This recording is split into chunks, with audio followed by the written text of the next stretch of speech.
This is your girl Yannick Taylor, aka Priestess, hostess of Conversations with the Priestess. Here's a preview of what you may hear on Conversations with the Priestess. We weren't meant for monogamy, let's be honest. Like, we have needs, let's be real. And communicating that, what you want, what you don't want, what sets up.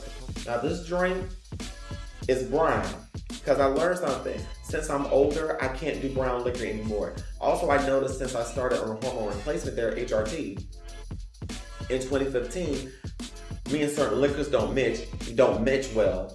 I don't know whether... And I recognize that a lot of men love to be dominated by women. And that's because men are seen as these leaders, as this big alpha male dominant being. And because they're put on this pedestal of being leaders, sometimes they want to be submissive. Back when I cosplayed a Butch Queen in South Carolina around 2011, I was on Craigslist. This is when Craigslist was bumping and before they had gotten rid of the personal section. I hope you enjoyed that preview. Join me on Wednesdays at 9 p.m. for Priestess After Dark. Full video versions of the podcast can be found on patreon.com/CWT Priestess, and join me on Fridays at noon for our regular Friday post. Live, love, and be free. Smooches. Available on Spotify, Apple Podcasts, YouTube, anywhere you download and stream podcasts. Four Pillar Sports, a podcast for sports fans, made by sports fans.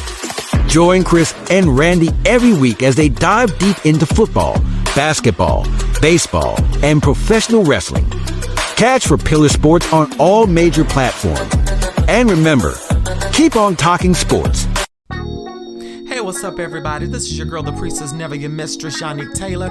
Honey, here's another episode of Conversations with the Priestess. So get your libations and get your ancestors and sit down and have a conversation with your girl.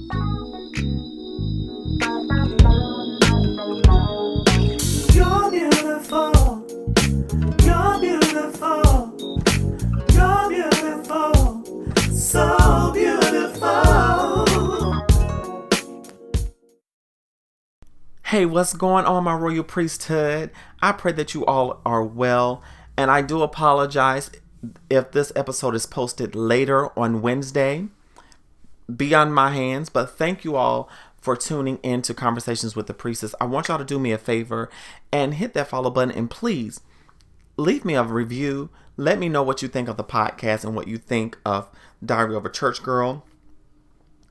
Big shout out to Visible T365, the organization that I am proud to be a part of, where we believe in living in your visible truth 365. If you are a trans person in need of assistance or help and you are in the Philly area, please hit me up. Y'all know where to find me. All of my contact information is below. I'm executive assistant for Visible T365, and if you need assistance, I want to make sure that you all are being helped. Or if you're listening to this podcast, refer people to us that you know are in need. We are looking to help those individuals. And big shout out to the CEO founder, AJ Scruggs, and for the great work he's doing. You can also find him, my brother Cuban and my brother Vaughn, doing their show on Sunday nights at 8 p.m. Eastern Standard Time on Bigo, as well as their podcast on Anchor called Three Guys and a Mic. It is an excellent show. You do not want to miss anything that they're talking about. So the links are posted in the show notes. But let's jump right into some of the heavy topics for this week. The music arena has been in an uproar, and it's a good uproar. And it's this happening in music has just revolutionized the game. I got to give it up for Kendrick Lamar and his album Mr. Morale and the Big Steppers. He has a song on there called Diaries, and it's dealing with him watching two of his relatives transition. And it's a very nuanced conversation. Y'all go to my YouTube channel, Conversations with the Priestess, where I do a review of the song, and I talk about the song and my thoughts, because there are some areas where I too can relate. And being able to look at it from a different lens. I love how Kendrick uses his voice as a cis black het male. However, there are some language things with him using terminology from black queer community and slurs that were used at us. But I want you all to check it out. And I want y'all to hit my mailbag up, Talk to Priestess, okay? But in other music news, the icon herself, Janet Jackson, has presented the illustrious Mary J. Blige with the Billboard Awards Icon Award this past Sunday. Janet Jackson, this is the first time she's made an appearance in a long time. She's been very reclusive. And we all know about the debacle with Justin Timberlake, CBS, and Mr. Moon's his perverted self. And how years later, 20 plus years later, she finally gets an apology. A half-ass apology from Justin Timberlake at that. But she presented Mary J. Blige this award. And when she walks on the stage, she's met with standing ovation. The crowd is in awe. And it took her a few minutes to get the crowd under control, like for the crowd to gather. And they cheered her throughout her whole speech.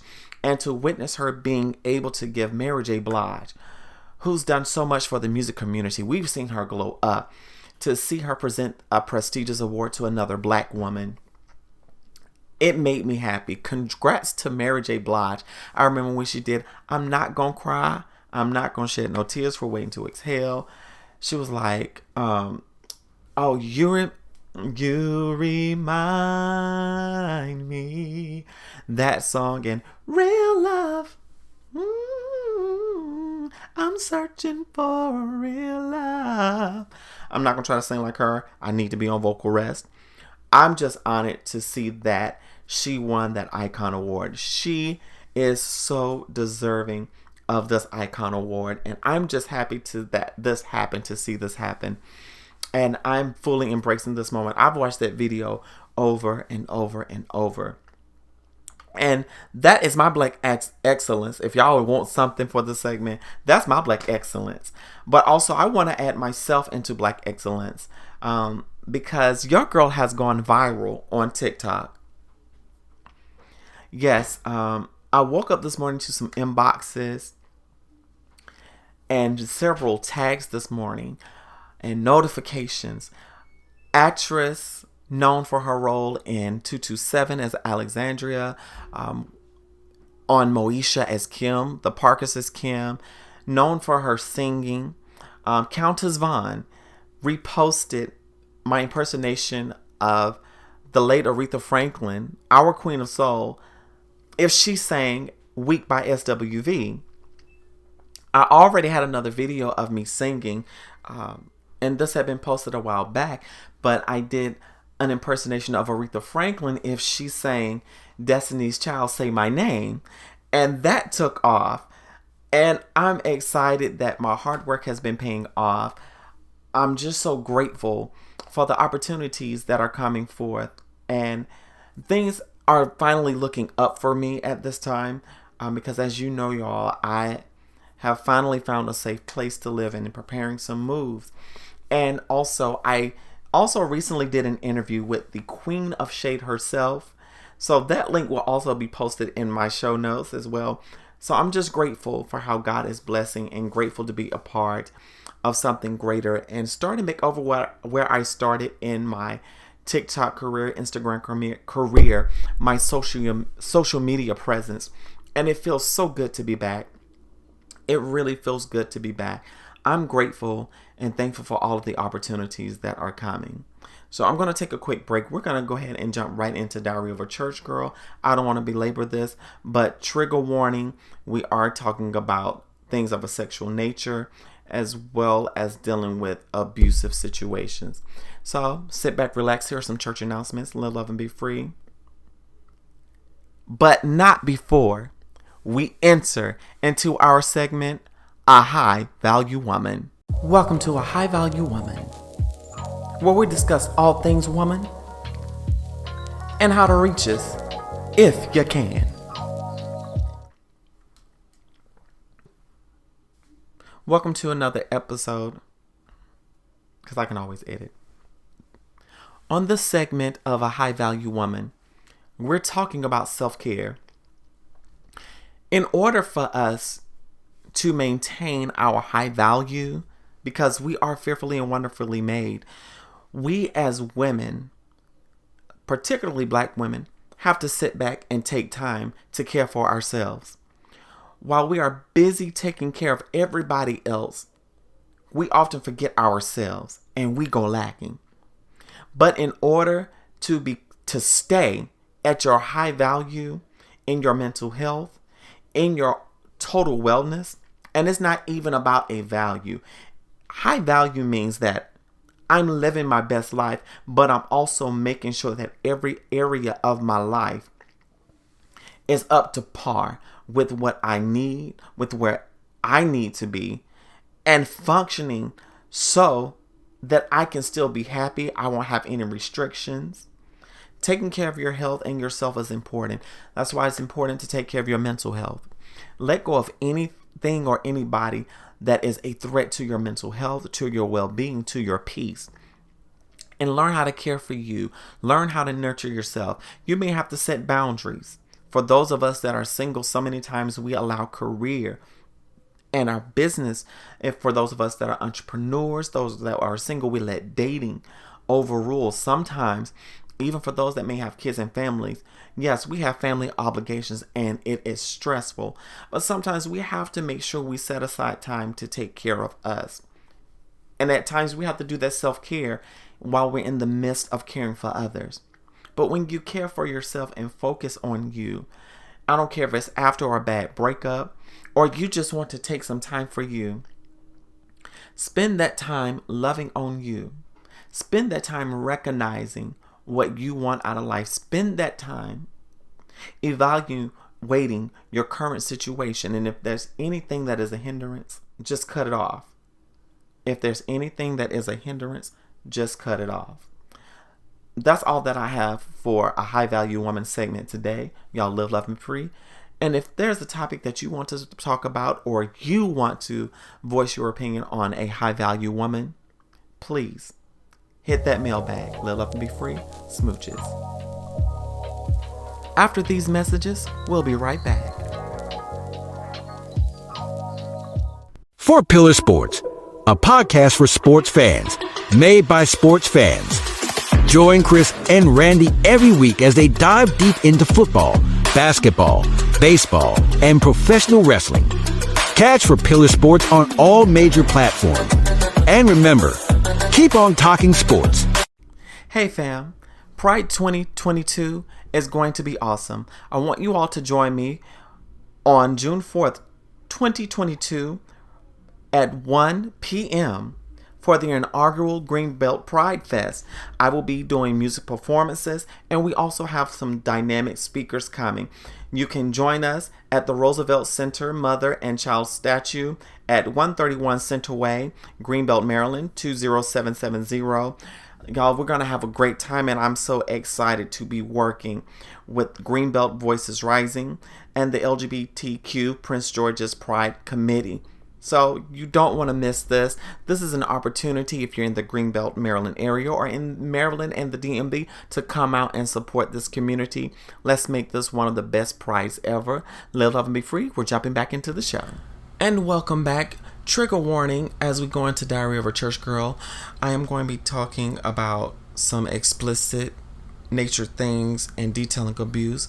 So I want you all to just be mindful. Timestamps will be in the show notes. So let's dive right in.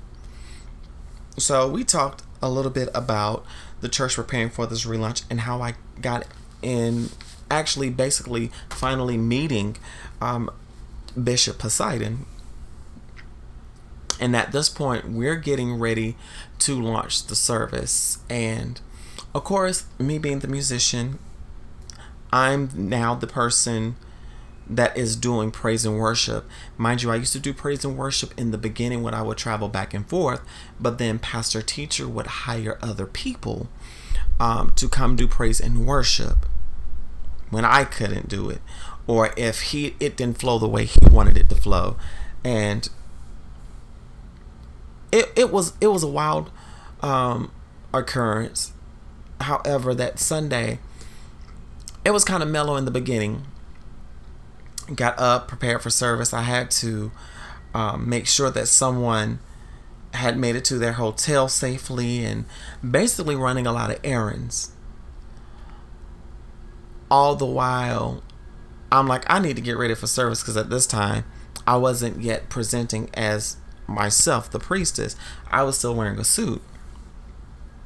So we get to service. We ended up actually being in what they call choir dress, with the surplice, the cassock, and our collars, and all of the regalia that you see, which I still have in my closet.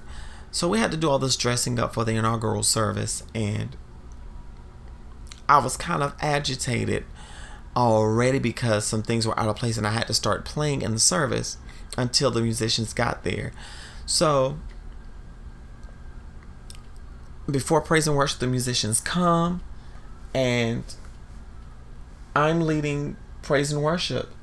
And as I'm singing praise and worship, I had to fight against the sound system. I had to really fight against the sound system. And I remember singing Praise Him and a couple of the traditional hymns. And it was pretty good. It was pretty good. And to have another woman such as myself in the audience really helped a lot. And I noticed that, the church for me was kind of dry. And I pushed. Okay? We made it through service. And it was so that I ended up having to play in place of the musicians to back up the preachers that were there. And play till the end of service. Mind you, because we launched, I didn't get paid because, of course, I'm a member. And a lot of churches have this thing whereas if you are a member, you don't get paid for your service. You have to seek employment elsewhere. But I'm like, honey, I'm still doing you a favor. But that's another topic for another day. So we make it through the service, and all I know is when the preachers got up, they said whatever they wanted to say. It was like a tag team, and against the bishop and the pastor. They may have had another guest speaker. I don't really remember, because I was like, to be honest, I was zooted and booted because I really was not looking forward to the service. I had rolled me a blunt. I'm just being real. I rolled me a blunt, and I got my weed on before service, did what I had to do, let it ride out as I went running that morning in between doing errands, and went to church. Got there, did praise and worship as I said, and there was one moment where I'm standing there in service and worship, and pastor teacher looks at me, and I'm like, what are you saying? Like, you could have texted me what you wanted. So I'm like, what are you saying? I said, text me. And he walks out of the pulpit and grabs me by my arm and walks me to the back and says, I don't know what's going on with you, but you need to fix it. I don't know if it's your anxiety, but you need to do something. I told you need to be on medication. And I'm like, what is going on? I just simply asked what you were saying, but I couldn't say anything because he took me in the back, and one of the other members, I'm going to call this individual the chef, and he and Don Prophet that I mentioned are going to play an integral role. And at this point, Don Prophet hadn't yet made it to the church. However, he was advising pastor teacher as to how to carry things out. But because Don Prophet was sick at this time. However, the chef was a good friend of mine from another church that I had done praise and worship at, and we got together, started coming to the church with another one of his friends, and chef and I befriended each other, and he finally got on my leader as well as Bishop presiding about how he treated that, how he handled that. And he later apologized to me, but it wasn't really real. It wasn't really real. And that was one reason why I smoked before service, because I knew it was going to be some bullshit when it got down to the wire of it. So we get through service. Service goes good. We make it through. Then we go off to dinner. I was like, cool. I'm like, where are we going? I was hoping it was somewhere nearby. But as usual, it's culture for a lot of church people that after service, they go out to dinner, fellowship, get the latest tea in church. You know, they may try to find them a boo, stuff like that. The works. Just like any other networking function. And there was all of these big name people there. And Bishop Poseidon had brought his people from Atlanta and Georgia to come. And we were all, some of us was a part of a fellowship, and the jurisdictional person, the one bishop that was over our jurisdiction, he hadn't yet been elevated, but he was getting ready to come be a part. And it was fun. It was a good service. Just, it was the fact, thinking back, I really didn't enjoy the service because of how my pastor totally made me feel as if I was invalid, like I was a piece of dirt and that I could do nothing right. But I told you I had been treated like crap in the previous ministries I've been in, and you saw this. So I'm wondering where's all of this coming from, not realizing this was a repeat cycle to kind of keep me in line. So, of course, again, we go to dinner. We make our way to dinner. And it's like a normal church function. Everybody's gathering around, like I said, spilling tea, talking trash, making jokes, and low-key trying to hook up with people and seeing who's who and sizing people up. You know how church does. So Bishop Poseidon is sitting on the far end of the table. I'm sitting with one of my good Judys, sitting there with across from another friend of mine, and sitting here with some other people, but I'm closer on the end. I'm sitting on the end on the opposite side of the booth table, but I'm sitting on the end on like the table chair side. So I get my food, we're having a conversation, and we're just talking. And like about 30 minutes before, sometime before we left, Bishop Poseidon comes to go to the bathroom, and during service he did something crazy and hurt his knee, and he's like walking by hobbling and all that stuff, being extra, and he goes to the bathroom. On his way back from the bathroom, he comes back, and we're sitting at the table eating, and he comes back and he first leans an arm on my table, on my chair rather, and he puts his hand on the chair, and then he's sitting there talking to my pastor, and Bishop Poseidon looks at me and starts talking to me, saying, oh, you did a good job on praise and worship, you know, y'all keep up the good work. And he starts talking to someone else, and everyone's paying attention to him, but talking to the other person, and the person he's talking to, that he low-key puts his hand on my shoulder and gently squeezes my shoulder. Mind you, I'm laughing, and I keep trying to laugh, but I felt so uncomfortable because I'm like, number one, you're touching me on my shoulder in front of all these people, and I can tell that you're flirting. I'm not gonna do this. And I played it off, and I'm wondering if anybody else caught this. Did my pastor that was sitting in front of me see this?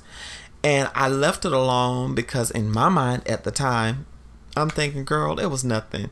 You know, girl, just let it slide. Don't say nothing because, you know, church was going to say you starting mess and you don't want a whole bunch of drama. So I let it slide. And the next day, it's Memorial Day. I was supposed to go to work that day, but somehow they end up telling me to go home early because it was very slow that day and we were closing early anyway. So I went home.